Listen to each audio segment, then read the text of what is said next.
শিশুর বিকাশে বিলম্ব, ডেভেলপমেন্টাল ডিলে, ভয় নয়, সময় মতো পদক্ষেপ নিন। ইনশাআল্লাহ আপনার শিশুটি সুস্থ এবং স্বাবলম্বী হয়ে গড়ে উঠবে।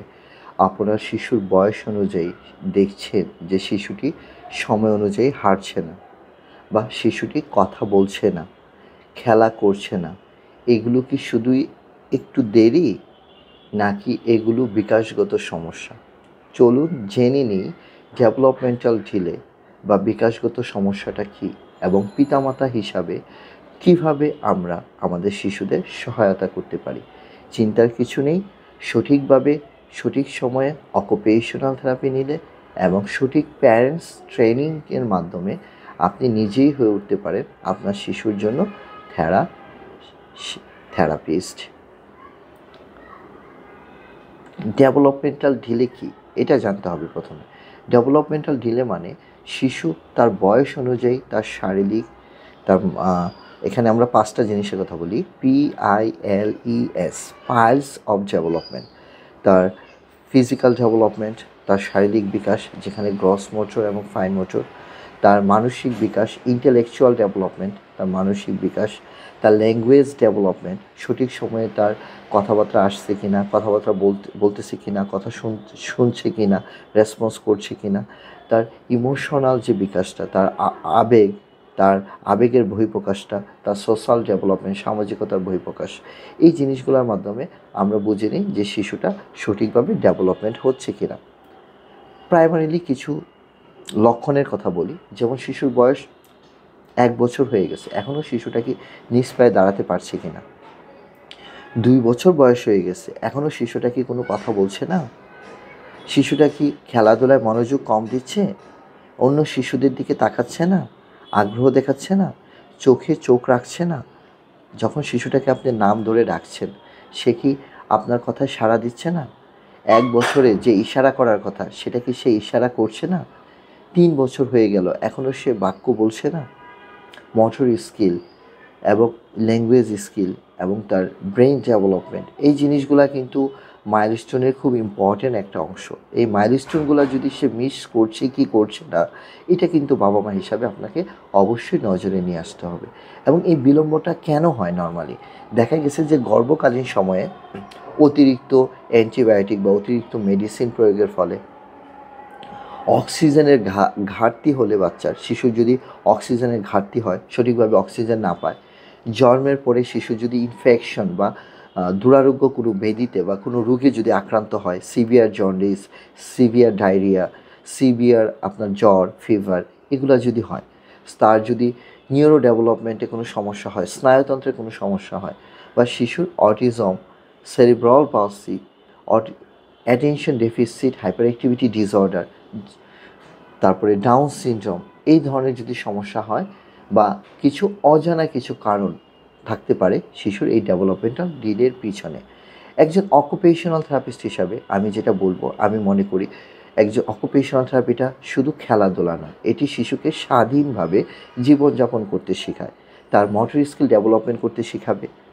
গ্রস মোটর এবং ফাইন মোটর, তার হাতের কাজ এবং তার লেখা এটা ঠিক করতে শেখাবে, সে যাতে সঠিকভাবে লিখতে পারে, একাডেমিক পারফরমেন্সটা উন্নত হয়, তার ইন্ডিপেন্ডেন্টলি সে যেন খাবার খাওয়া শিখে, সে যেন জামা পরা শিখে, সে যেন নিজে নিজে টয়লেটে গিয়ে টয়লেট করাটা শিখে। এটা কিন্তু খুব ইম্পর্টেন্ট একটা জিনিস। পাশাপাশি তার যে সেন্সরি সমস্যাটা আছে, এই যে সেন্সরি সমস্যাটা কীভাবে সমাধান করা যায়, হ্যাঁ, এই যে আমাদের যে 8টা সেন্সরি সিস্টেম আছে, আমরা তো পঞ্চ ইন্দ্রিয়ের কথা সবাই জানি।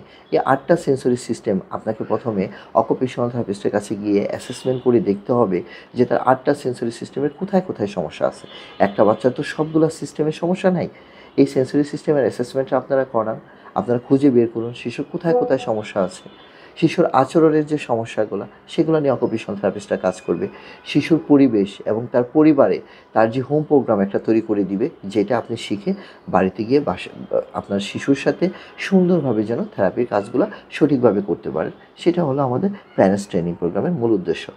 একজন তাহলে অকুপেশনাল থেরাপিতে আমরা কী কী করি?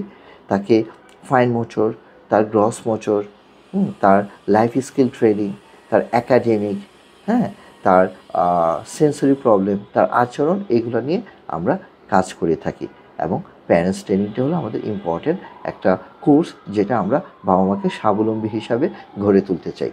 একজন অভিভাবকের জন্য কিছু টিপস, আপনি কিভাবে আপনার শিশুকে সাহায্য করতে পারেন। আপনি যদি এই ট্রেনিংটা নেন, ট্রেনিংয়ের মাধ্যমে আপনি জেনে যাবেন তার জন্য একটা নির্দিষ্ট সেন্সরি ডায়েট তৈরি করা হয়ে থাকবে। সেই সেন্সরি ডায়েটটা আপনি আমাদের এখান থেকে শিখবেন অনলাইনে, অথবা সরাসরি আপনি এসে আমাদের এখান থেকে হাতে কলমে শিখে যাবেন। শিখে আপনার শিশুর সাথে বাসায় occupational therapy, special language therapy, psychology এবং এডুকেশন এবং লাইফ স্কিল ট্রেনিংটা আপনি নিজে সরাসরি শিখে আপনার শিশুর সাথে প্র্যাকটিস করবেন। এতে দেখা গেছে শিশুর ডেভেলপমেন্টাল স্কিলটা অনেক দ্রুত ইমপ্রুভ করবে। কারণ মাসে একটা থেরাপি, সপ্তাহে একটা থেরাপি, এটা কিন্তু শিশুর জন্য উপযুক্ত না, শিশুর জন্য অ্যাপ্রোপ্রিয়েট না। থেরাপিটা হতে হবে রেগুলার, খাবারের মতো। সেই জন্য আমি বলবো আপনারা প্যারেন্টস ট্রেনিংটা গ্রহণ করবেন এবং আপনারা থেরাপি সেন্টারে যাবেন, থেরাপিস্টের কাছে যাবেন, তার কাছে ফলো আপ নেবেন, তার কাছ থেকে ফলো আপ নেবেন, ওনাদের কাছ থেকে শিখবেন কীভাবে শিশুর সমস্যাটা সমাধান করতে হবে, এই সমস্যায় পড়লে কীভাবে সলভ করতে হবে, সেটা জেনে বাসায় গিয়ে শিশুর সাথে কাজ করবেন। প্রতিটি থেরাপি সেশন নয়, প্রত্যেকটা ঘরে থেরাপির চর্চা করলেই শিশুর উন্নতি আসলে সম্ভব, অগ্রগতিটা আপনি লক্ষণ করবেন। একজন পেডিয়াট্রিক অকুপেশনাল থেরাপিস্ট হিসাবে আমি বাবা মাকে যেটা বলবো যে অবশ্যই আপনাকে জানতে হবে আপনার শিশুর দুর্বলতাগুলো সম্পর্কে, এবং এই দুর্বলতাগুলো সমাধানের জন্য কীভাবে থেরাপির কাজগুলো করবেন সেটাও আপনার জানার অধিকার আছে। শিশুর সাথে কিভাবে কাজ করবেন, সেন্সরি থেরাপিটা কিভাবে দিবেন, তার আচরণের কিভাবে সমস্যার সমাধান করবেন, তার স্পিচ অ্যান্ড ল্যাঙ্গুয়েজ ডেভেলপমেন্টে কিভাবে কাজ করবেন, তার সোশ্যালাইজেশন সামাজিকতা বিকাশে কিভাবে কাজ করবেন, তার আবেগ এবং অনুভূতিগুলো প্রকাশ করাতে কিভাবে আপনি কাজ করবেন, তার জন্য হোম প্রোগ্রামের বিকল্প নেই। ঘরে সহজেই এই কাজগুলো আপনি করতে পারেন। এবং কী ধরনের থেরাপির কাজ আপনি বাসায় করতে পারেন প্রাথমিকভাবে যেটা বলবো যে ডেভেলপমেন্টাল মাইলস্টোন অনুযায়ী আপনি যেটা করবেন, তাকে গড়াগড়ির কাজটা করান, রোলিং করানো, তাকে হামাগুড়ি দেওয়ানো শেখান। হ্যাঁ, শিশুটা একটু বড় হলে 2-3 বছর হলে তাকে অবশ্যই মেসি প্লে করা, বালি দিয়ে খেলা, মাটি দিয়ে খেলা, পানি দিয়ে খেলা, এই কাজগুলো করাবেন। হ্যাঁ, শিশুকে প্রচুর পরিমাণে ফিজিক্যাল টাচ দেন। শিশুকে প্লেডো দিয়ে খেলা শেখান। প্লেডো, ওই যে আটা দিয়ে আপনি কালার দিয়ে বানাতে পারেন, এগুলো মার্কেটে পাওয়া যায়। সবচেয়ে ভালো হলো হোমমেড প্লেডো। শিশুকে আপনি পেইন্টিং করান, শিশুকে প্রচুর আঁকতে দেন, ড্রয়িং করতে দেন। ঠিক আছে, শিশুকে অনেক গল্পের বই কিনে দেন, কালারফুল বুকস কিনে দেন।